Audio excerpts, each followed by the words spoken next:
Chandra, in Vedanta, one of the important means of teachings is stories. What is one of your favorite stories? And let us know the meaning of it. Easy. The story that quickly comes to mind is the story of Prajapati, the creator, Indra, the king of the gods, and Virochana, the king of the demons. At the end of the Chandogya Upanishad, one of the older of the Upanishads, Prajapati, the father of all creation, makes an announcement that's heard by the gods and the demons.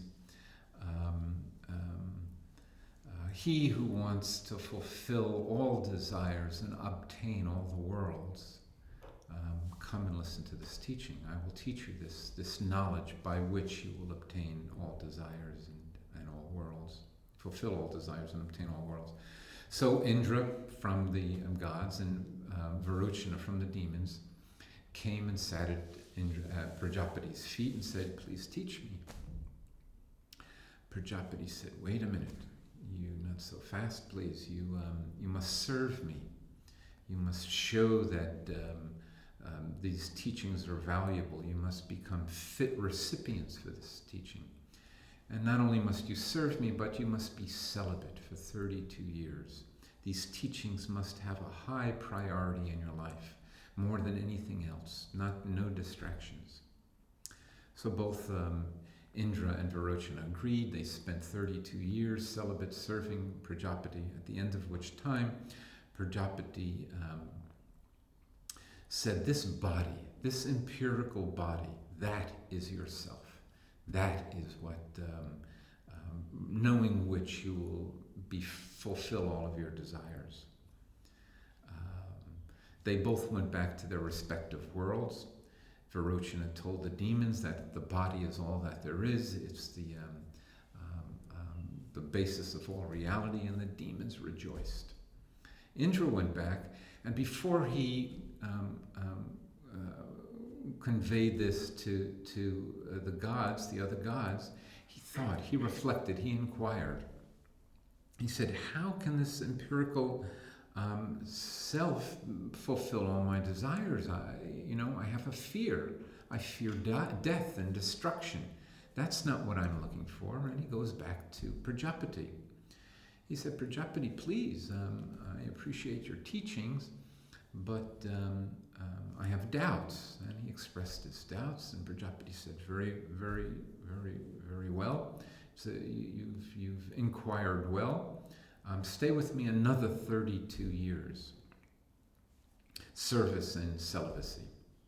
Indra agreed. He valued these teachings, at the end of which time Prajapati said to him, "The dream body, the subjective self, that's the reality of all existence. That will knowing which, that will fulfill all of your desires." Again, Indra went back to the world, to the realm of the gods. And before getting there, he inquired again. And he said, "How can that be? If I'm lame in waking, in dream, I don't know the lameness, but when I wake up, I'm still lame. I'm still ailing. That certainly doesn't fulfill my understanding of reality." Goes back to Prajapati, tells him the reflection, the fruits of his inquiry. Prajapati said, "Well done." Again, he serves another 32 years of service and celibacy, at the end of which time Prajapati teaches him that it's this transcendental self, this self of the deep sleep, the dreamless sleep, that's who you are. Again, Indra goes back to the gods. Again, he inquires. This time he says, "How can that be the self? And in deep sleep, all I know is ignorance. All I know is darkness. I have no knowledge. That's not what I'm looking for.